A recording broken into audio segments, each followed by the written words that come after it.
Ok. Bem, pessoal, vou falar sobre um projeto atual que está acontecendo no Brasil, que tem apoio do Ministério das Comunicações, e foi uma demanda do Fórum do Sistema Brasileiro de TV Digital. Ele está desenvolvendo a terceira geração da TV digital brasileira, seguindo mais ou menos moldes como já existem alguns protótipos em alguns broadcasters na Europa, nos Estados Unidos principalmente, mas esse modelo e essa geração nova de TV, recursos e aplicações e conteúdo, ela ainda está ela é muito incipiente no mundo inteiro.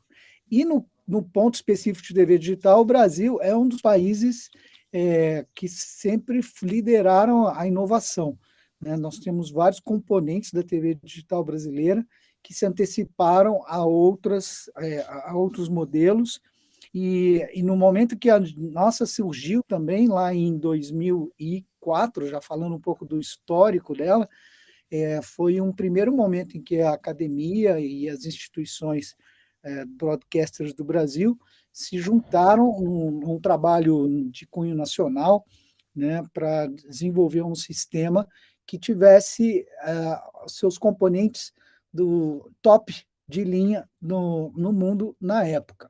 Então, a própria nascimento do Sistema Brasileiro de TV Digital, ele partiu de um projeto também de avaliação de tecnologias lá naquela época, e havia o ATSC norte-americano, o DVB europeu, o ISDB como um padrão japonês, e foram feitas uma bateria de testes para que fossem comparadas essas tecnologias, verificando a robustez, a funcionalidade, a eficiência, e vários aspectos técnicos, e no final das contas, nesse ranqueamento que houve, o ISDB foi eleito na época, né? Um pouco, tanto os americanos quanto os europeus não gostaram, lógico, da decisão, mas foi uma decisão de caráter estritamente técnica na época, e foi muito digna de aplausos. Na época, nós nos envolvemos também nesse trabalho, a USP, e nasceu lá em 2007 a primeira geração da TV digital, que a gente chama de TV 2.0, porque a 1.0 é analógica, né? Que surgiu lá em 1928, fora do Brasil, e que a partir da década de 1950 entrou quente no Brasil.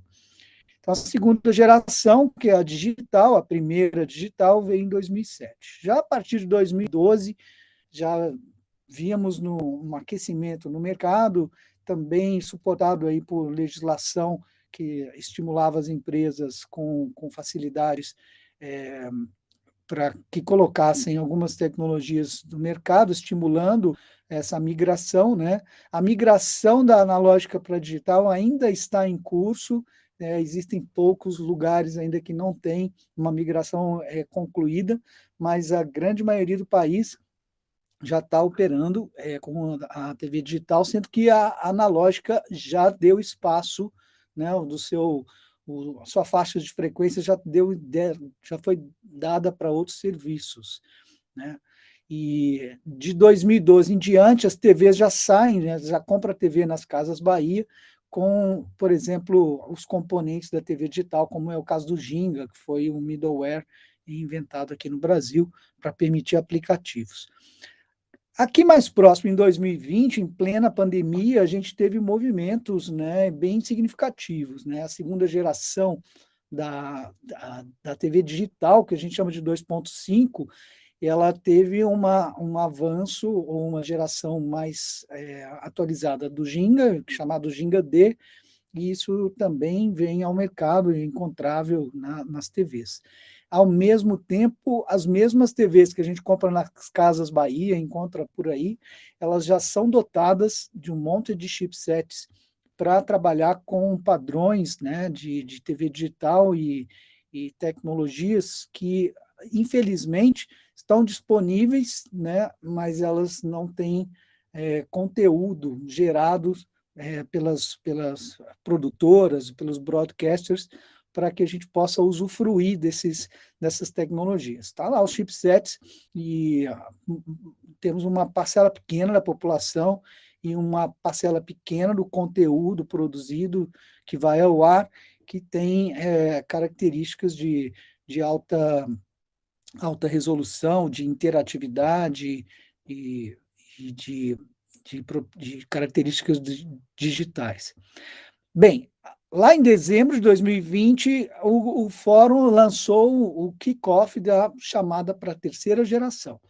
E nos moldes do que foi feito em 2004, foi lançada uma chamada internacional de tecnologias para serem avaliadas e elas comporem, né, o portfólio da TV 3.0, que é a terceira geração de TV no Brasil. A ideia é que essa geração não seja retrocompatível, né? Em outras palavras, a gente pode trocar em miúdos, dizer que essa terceira geração será uma geração independente do broadcaster original, que continua, mas ela aproxima muito a TV de um aplicativo, nos moldes como a gente tem nas Smart TV e nos smartphones. Esse modelo da TV 3.0, ele inclui o seguinte fluxo, né, da produção até o consumo em casa, né? A minha apresentação está mais focada no áudio, então eu não vou tomar tanto tempo dos outros componentes, porque senão a gente não sai daqui hoje. O broadcaster, né, as produtoras trabalham com os seus conteúdos, isso migra ou flui num sistema, né, por meio de protocolos e sistemas de comunicação convencionais já nesse mercado, como o SDI, e esse material ele pode conter já material personalizável, material áudio e vídeo separados, né? E a ideia é que essa produção toda ela passe por uma fase de codificação, certo? E essa fase de codificação ela transmite-se para o modulador do sistema de radiofrequência, e aqui ela sai no formato do padrão broadcaster de TV digital. Por outro lado, estamos criando aqui um fluxo paralelo em que essa codificação do conteúdo produzido, ela vai ser incorporada de novos serviços e de novas features, e isso vai ser disponibilizado numa outra faixa de frequências, num sistema paralelo que a gente chama de TV 3.0. Tá? Do ponto de vista do consumo, no broadcast tradicional, a gente tem acesso em casa aos padrões convencionais, o áudio estéreo, né? O codec AC para áudio, tanto estéreo como 5.1, e o AVC para vídeo, né? E a parte do MPEG áudio, que é o penúltimo padrão MPEG mais importante na área de áudio 3D. Hoje, a 2.5, essa geração aqui, ela já tem compatibilidade com esse padrão, que vai além do AAC, e ele permite áudio personalizável e imersivo já. Então, isso daqui hoje está disponível. O que nós não temos tanto são equipamentos em casa para usufruir disso e programas produzidos pelos broadcasters ou as produtoras que tenham todas essas características de alta resolução e áudio imersivo. Bem, na TV 3.0, nós vamos ter uns dispositivos capazes de decodificar essa mídia, e a gente vai, de certa maneira, a gente tem essas mesmas características aqui, mas elas são adicionadas de outras, de mais alta resolução, de outras possibilidades paralelas de consumo, de personalização de serviço, e contendo aí também incorporando o canal de retorno, né? Porque isso daqui vai estar integrado com a internet, coisa que esse modelo tradicional não prevê. Bem, um papel essencial aqui no meio disso tudo é o do MPEG, né, que está sempre com um roadmap absolutamente inovador e cheio de coisas, né, prevendo o desenvolvimento de componentes tecnológicos até 2025 e beyond, né?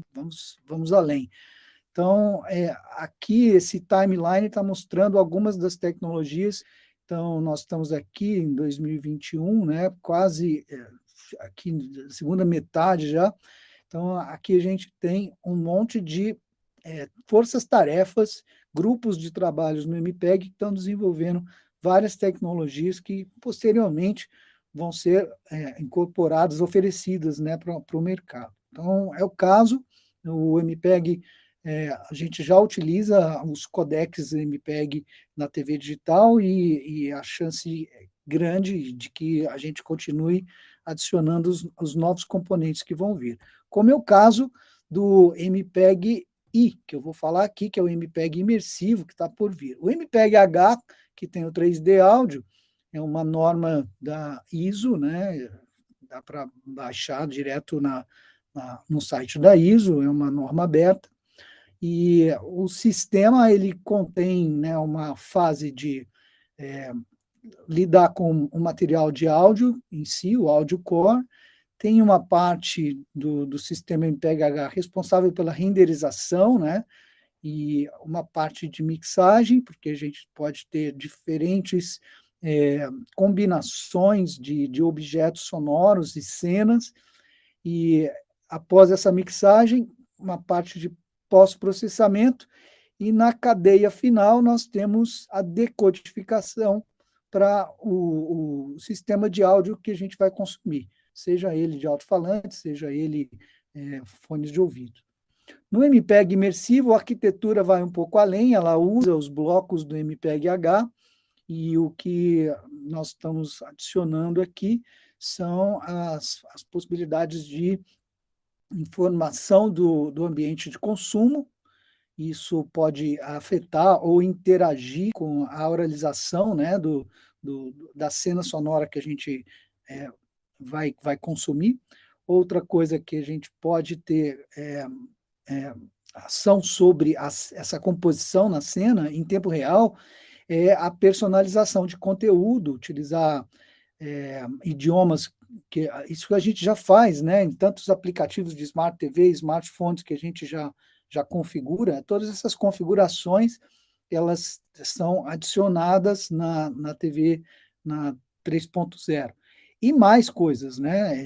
Tem graus diferentes de personalização, mais sofisticadas, né?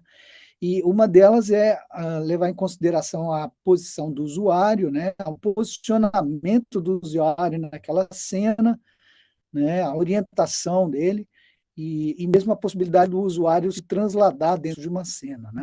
Então, isso tudo está vindo dentro do contexto do MPEG-I, que é o MPEG imersivo, que está em desenvolvimento atualmente. A chamada do fórum, que veio no final de 2020, ela previu para ser executado nesse ano uma série de testes de tecnologias, e nós estamos fazendo parte desse projetão, né? São todas essas, são uma, duas, três, quatro, cinco camadas tecnológicas que têm várias tecnologias sendo testadas em diferentes instituições e universidades do Brasil, e nós estamos trabalhando na parte de codificação de áudio dentro desse projeto. O que se espera dessa TV Digital 3.0? Né? Segundo a chamada do fórum, nós vamos ter um conjunto de tecnologias para as quais precisamos fazer testes das tecnologias existentes para saber se elas atendem o que nós queremos. Então, aqui nós temos um conjunto de funções, né, que estão sendo testadas. Possibilidade de áudio imersivo, de interatividade, personalização de conteúdo, audiodescrição, áudio de informação de alerta, configuração de reprodução de áudio flexível, aquela velha questão de manter o loudness consistente, né, entre mudanças de canais e mudanças de programa, porque agora na TV 3.0 não é só mudar de canal, você pode resolver mudar de programa também, dentro do mesmo conteúdo. Mudar de programa nesse contexto é mudar o áudio, né? Passar de 2.0 para 5.1, passar de português para inglês, escolher os objetos ou os instrumentos diferentes, né, numa cena musical. Então, o que a gente precisa é que, mais do que manter o loudness constante de mudança de canal, é que o loudness seja consistente nessa transição toda nesse ecossistema, né, flexível. Questões também de sincronismo de áudio e vídeo, eficiência da codificação, os codecs são muito críticos nesse sentido, e isso tem uma interferência nesse teste 9, que é um teste que está preocupado com a questão da latência, sincronismo, serviços novos de áudio imersivos e questões de interoperabilidade e escalabilidade. Bem, cada um desses testes, né, alguns são independentes, outros se sobrepõem ou se integram, né, e podem ser feitos em conjunto. É exatamente o desafio que nós estamos atravessando nesse momento, realizando vários testes de tecnologias. No caso do áudio imersivo, que a gente tem um monte de nomenclaturas, né, áudio imersivo, 3D, 360, surround, a ideia é você estar localizado num ponto de consumo, né, e a cena que você está assistindo, você ter a percepção dos sons daquela cena sendo compostos ao seu lado, dentro de um espaço 3D, com a percepção dessa orientação, dessa distância, desse posicionamento dos sons.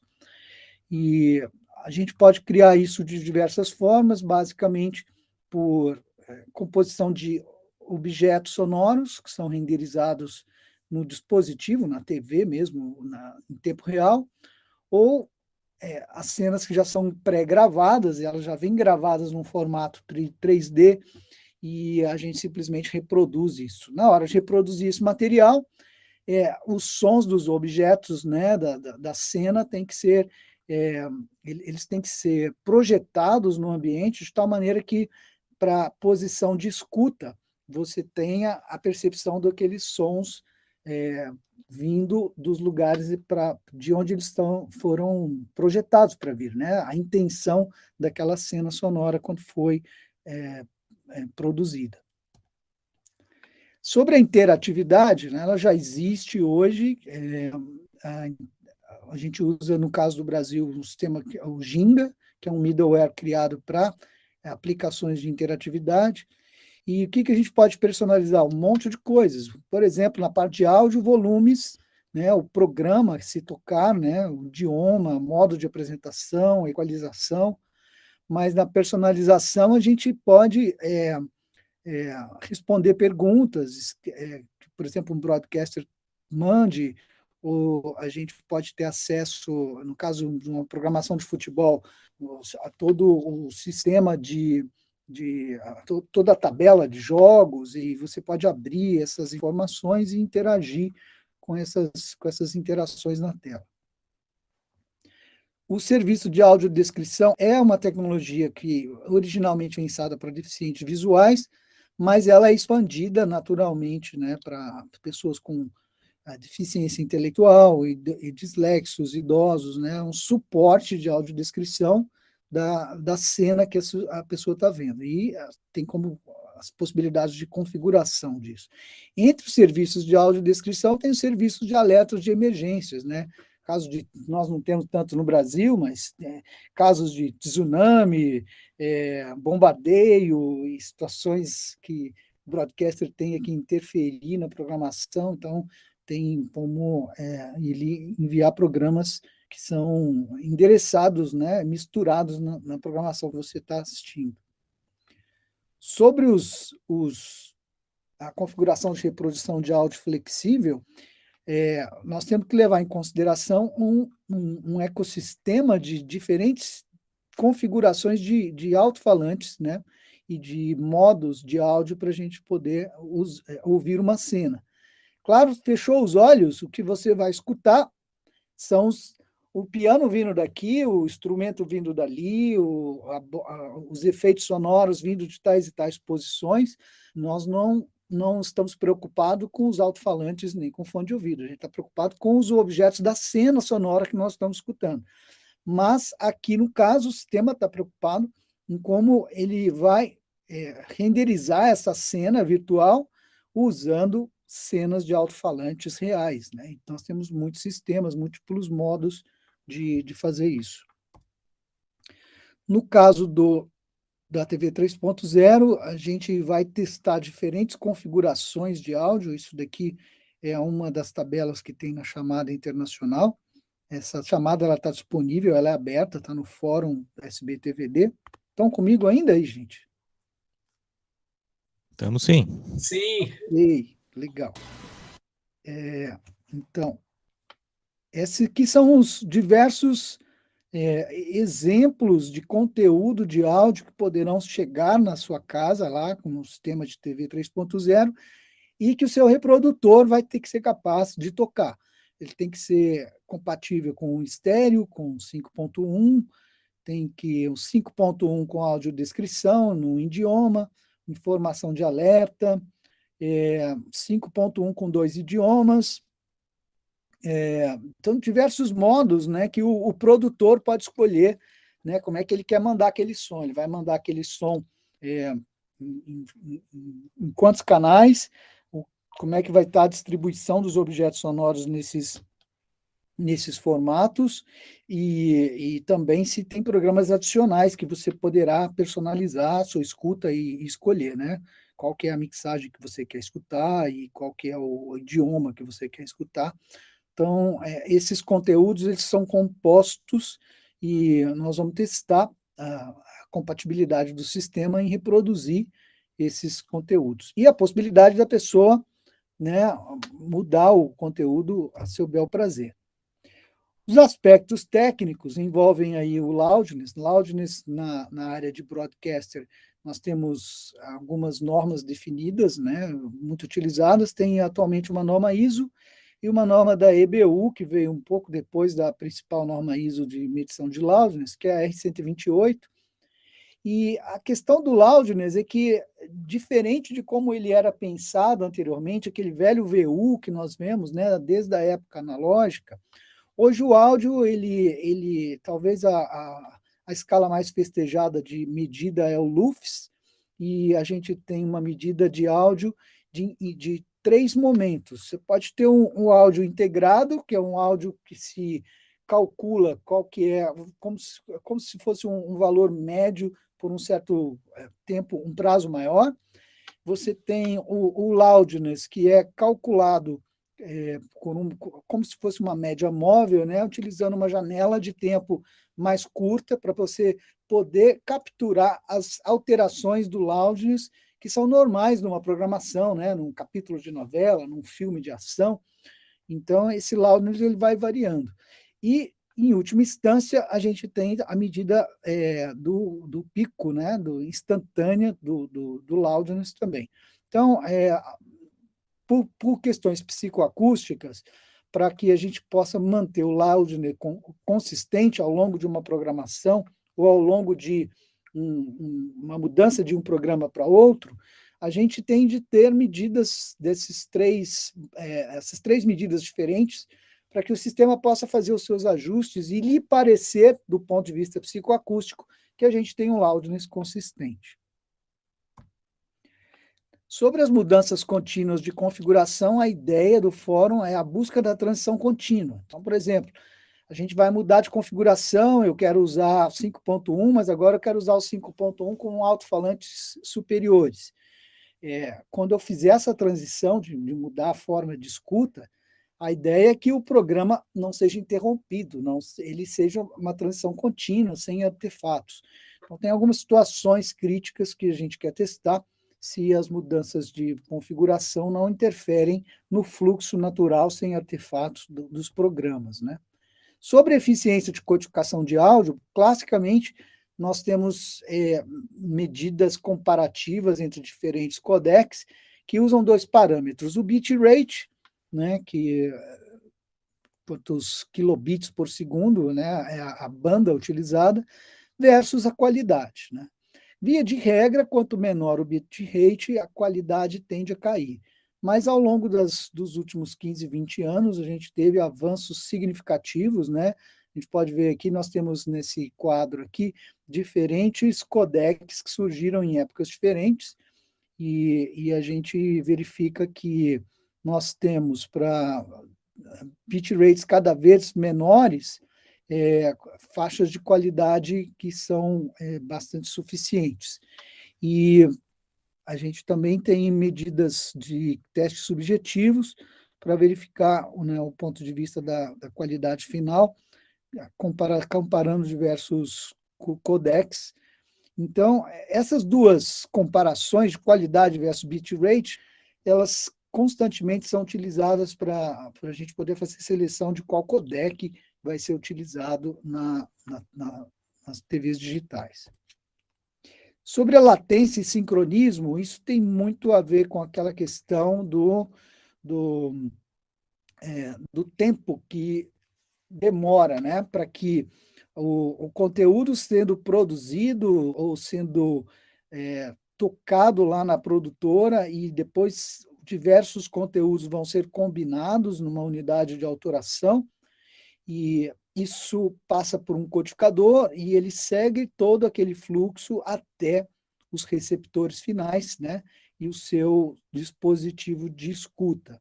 Bem, a cada ponto desse aqui, nós temos um atraso, né, e relativo à distribuição do sinal e relativo também ao processamento que ele tem dentro de cada dispositivo. Então, a gente tem um delay, né, que é cumulativo nesse fluxo todo, e esse é um parâmetro bastante importante, porque ele afeta principalmente a questão do sincronismo, né?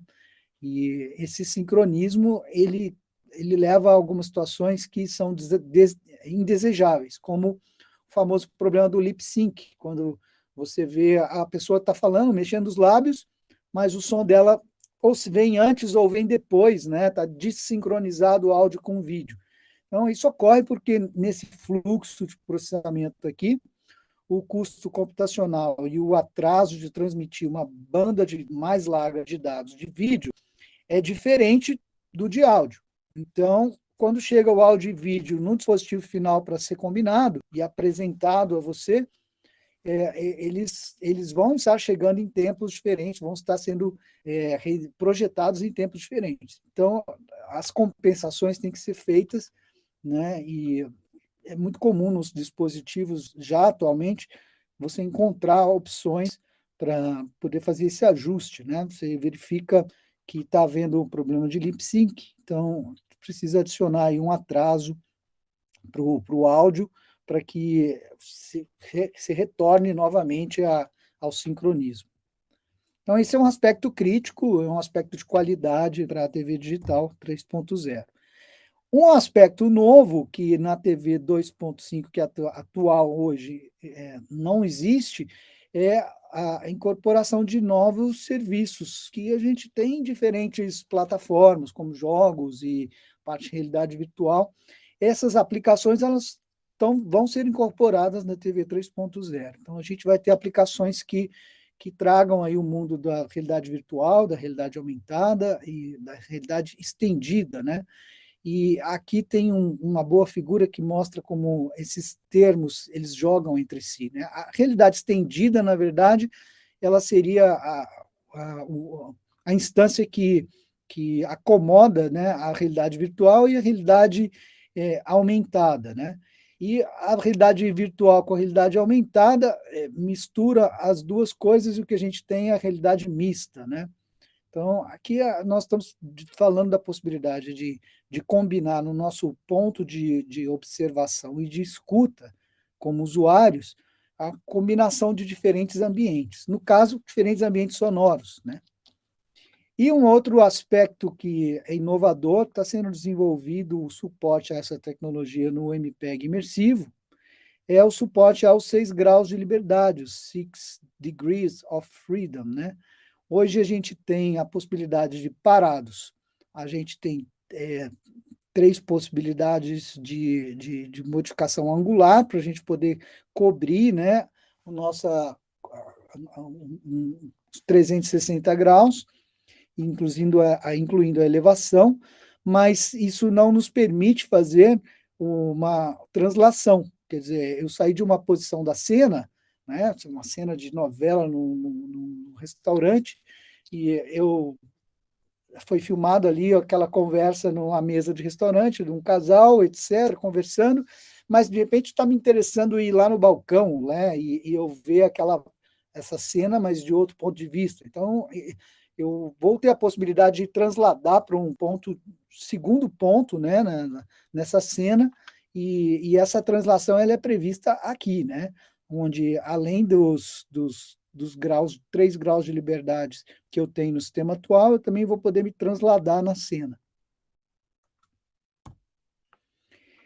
A questão da interoperabilidade com diferentes plataformas é uma preocupação, já que cada vez mais a gente vê a televisão como um ambiente, o dispositivo em si como suporte, né, com diferentes adaptações de conexão a diferentes plataformas, como um ambiente de renderizar vídeo e áudio, né? Sendo que o soundbar, que é a barra acústica, né, a barra sonora, que é um conjunto de, lá no fundo tem um array de alto-falantes lá dentro, está se tornando cada vez mais um dispositivo popular. Por quê? Porque ele substitui com vantagens a questão do 5.1, né, com alto-falantes discretos. Muita gente não tem 5.1 em casa, porque um dos problemas é distribuir aquele tanto de cabo, aquele tanto de alto-falantes, né? E o soundbar ele permite a gente, com um dispositivo só, ele criar projeções, né, para no seu ambiente acústico você ter a percepção dos sons vindo das posições, das mesmas posições que teria se você tivesse um sistema 5.1. Sobre a escalabilidade, o último ponto aqui, extensibilidade do áudio, a ideia da TV 3.0 vai ser a questão de melhorar a experiência do áudio transmitido, né, por radiodifusão, acrescentando, né, conteúdo adicional e a conexão com a internet, né?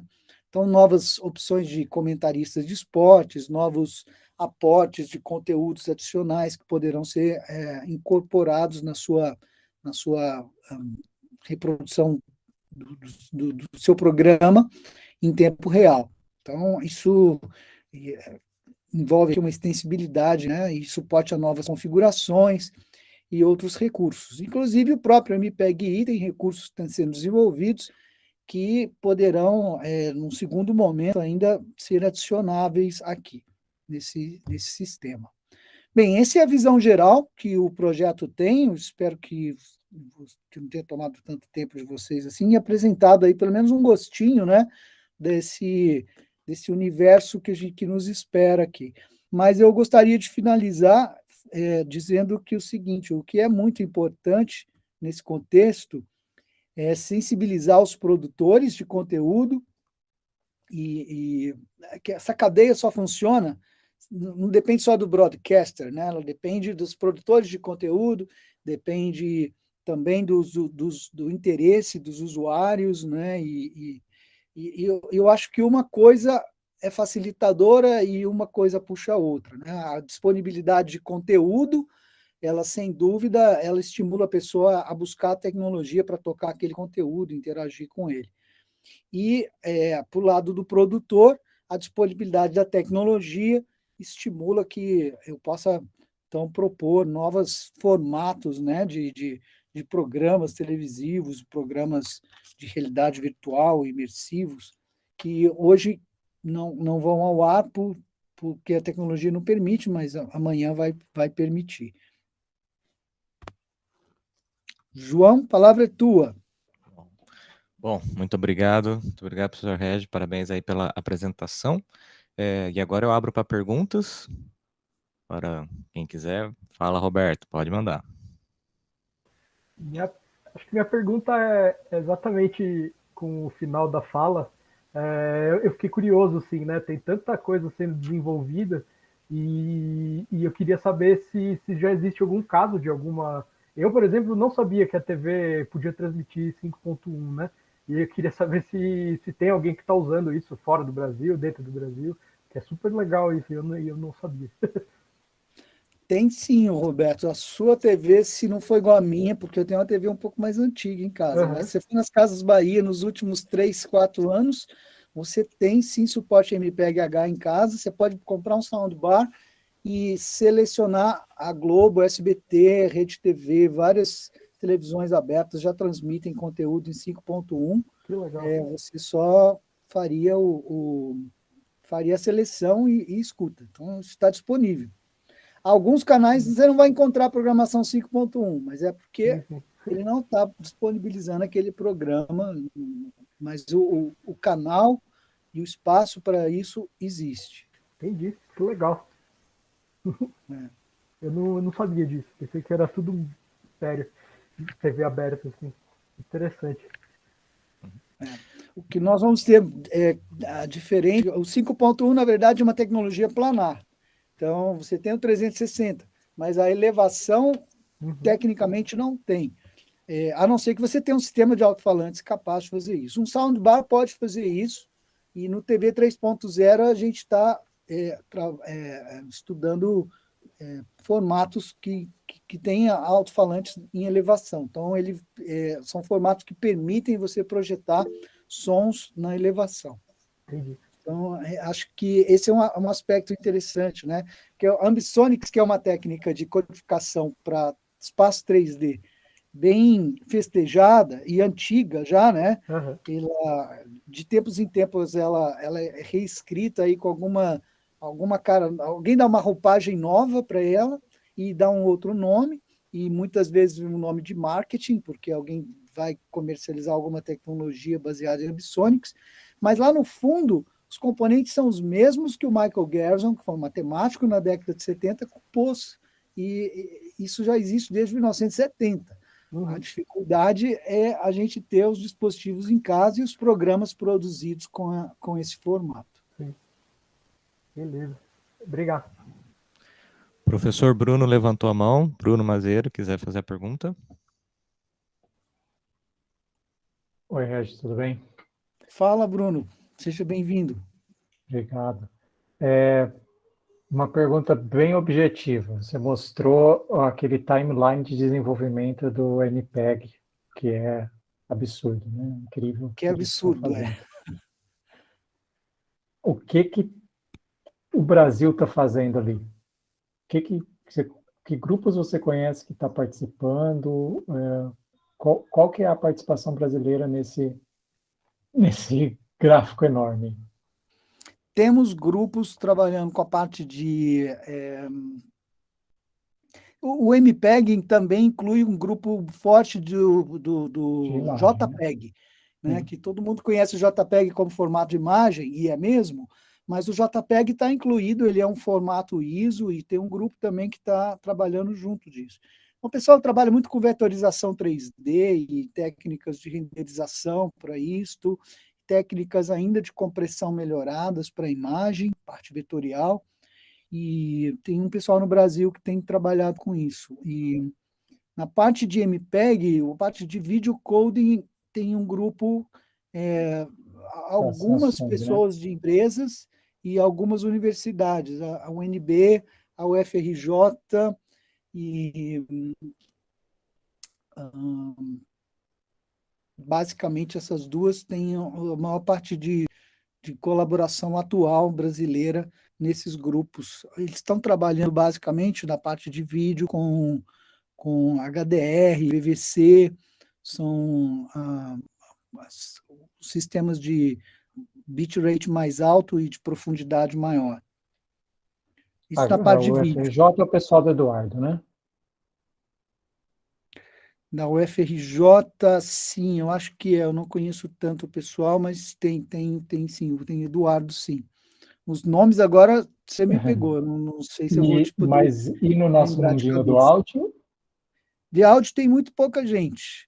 Basicamente, um professor que você conhece chama Regis, está num desses grupos, e muito pouca gente apareceu ao longo dos anos aí para colaborar. Agora, a gente não está com nenhuma proposta de desenvolvimento nesse time frame aqui do MPEG, não.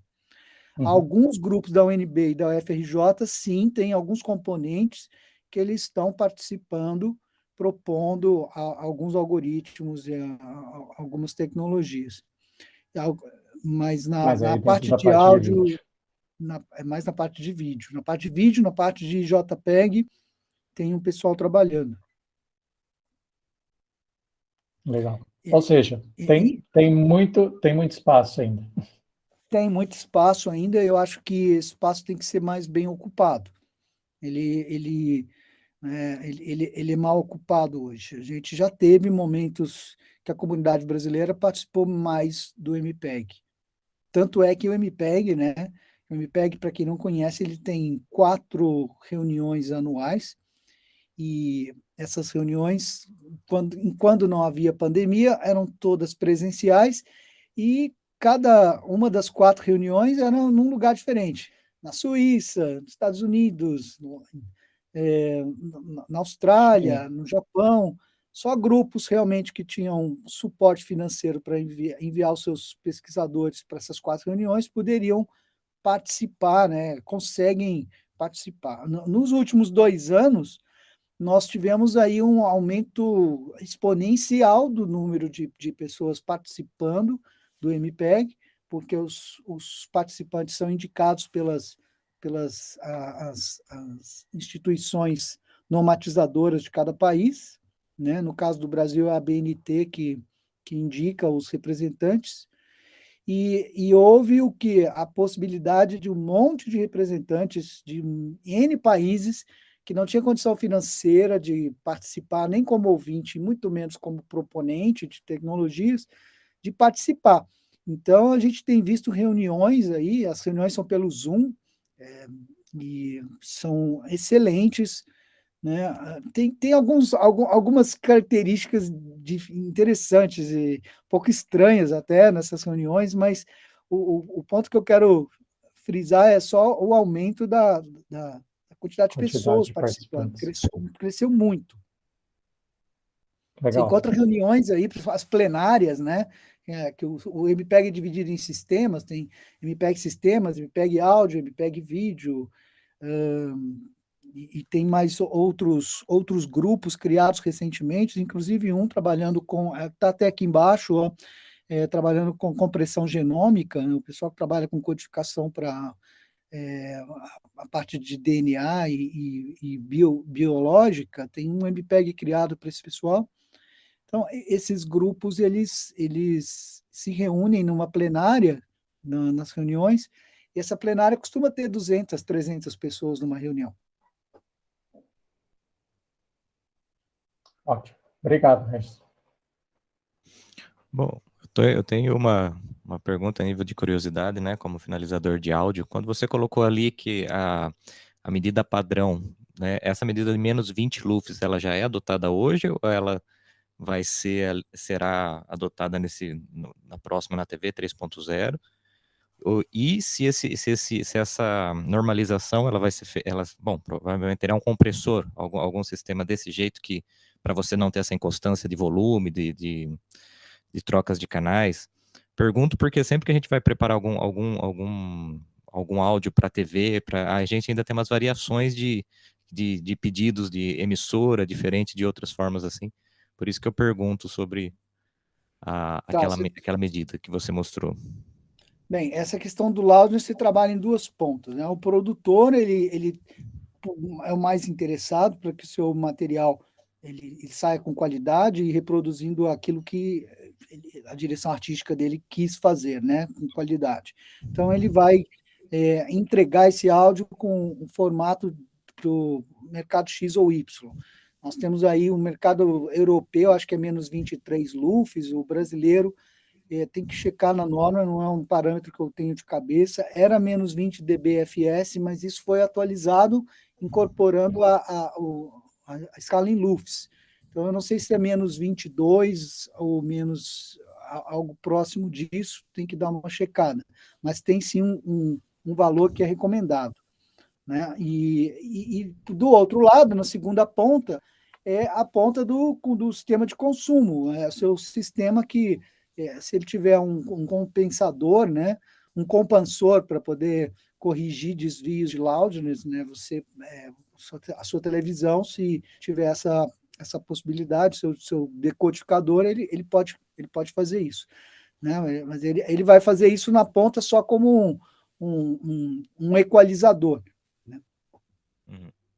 Entendi. É porque eu pergunto que nem, por exemplo, plataformas de streaming, que nem o Spotify, eles têm ali, ou o YouTube, né? Eles já têm um sistema de normalização mesmo, que se você passa daquilo, eles comprimem aqui a sua faixa, eles vão atrapalhar, ou seja, eles não te dão a possibilidade de às vezes, escutar muito mais baixo uma faixa da outra, né? Eles já vão ter isso, por isso que eu falo, na TV 3.0 terá um sistema parecido com isso, né? Ou né, nesse sentido, não sei se faz sentido. Boa pergunta. Essa está anotada, não sei te responder agora. Essa não foi encomendada exatamente essa questão para nós. Vou anotar devidamente, achar uma questão pertinente. Não sei te responder agora. Ah, bacana. É porque quando a gente prepara, né? Teve um tempo atrás que era bem assim, por exemplo, YouTube tinha que programar para menos 10 lufs, Spotify menos 16. Hoje o pessoal tá chegando num consenso em menos 14 ali. Porque senão você tinha que fazer várias masters, né? E aí você fala, pô, mas para onde você vai? E aí a rádio já mudava totalmente, assim. Então acaba ficando um negócio. Tem uma diversidade ainda que eu acredito que a tendência seja você.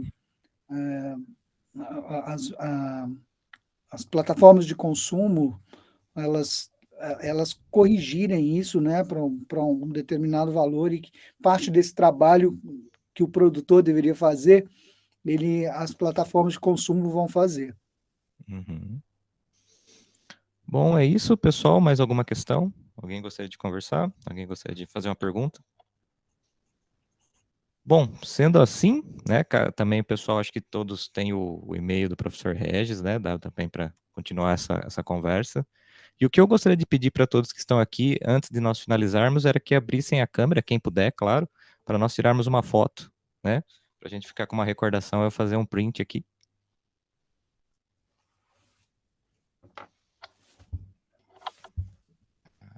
Eu acho que eu terei que fazer 2, tá? Porque agora estamos com bastante gente aí, ainda bem.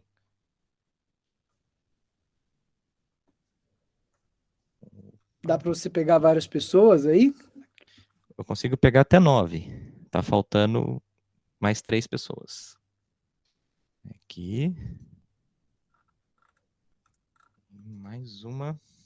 Deixa eu ver se eu consigo trocar aqui.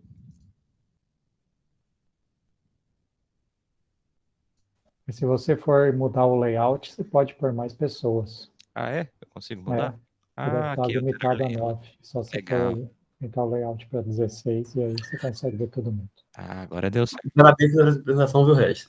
Aonde que muda isso? Interessante. Vou pedir ajuda aos universitários aqui, por favor. Alterar o O layout. professor Bruno salvou, hein? Obrigado, professor. Deu certo. Deu certo? Deu certo. Foi.